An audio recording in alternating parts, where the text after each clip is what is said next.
పుష్పలో పాటలన్నీ హిట్టే. దాక్కో దాక్కో మేక అందులో ఒకటి. అందులో జీవితానికి సంబంధించిన ఫిలాసఫీ ఉంటుంది.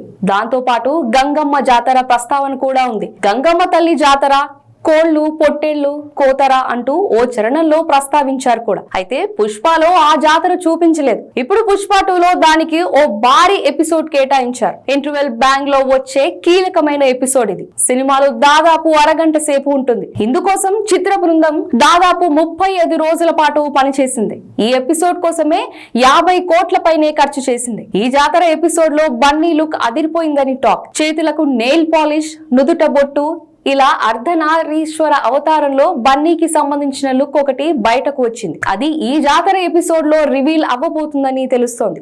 ఓ పాట, ఫైట్, సెంటిమెంట్ సీన్, ఇలా అన్ని రకాల భావోద్వేగాల్ని ఈ ఒక్క ఎపిసోడ్ లోనే మేళించారని తెలుస్తోంది. అంతేకాదు ఓ కీలకమైన ట్విస్ట్ కూడా ఈ ఇంటర్వెల్ బ్యాంగ్ లో రాబోతుందని టాక్. పుష్ప 1, పుష్ప 2 మొత్తానికి ఈ ఎపిసోడ్ హైలైట్ కాబోతుందని చిత్ర బృందం తెలిపింది. పుష్ప 2లోని ఫస్ట్ హాఫ్ లో ఓ హై తో ముగించాడని సుకుమార్ రాసుకొచ్చిన పకడ్ బందీ ఎపిసోడ్ ఇది. ఈ సీన్ తో బన్నీ ఫ్యాన్స్ కు పూరకాలి అని ఇన్సైడ్ వర్గాలు చెప్తున్నాయి.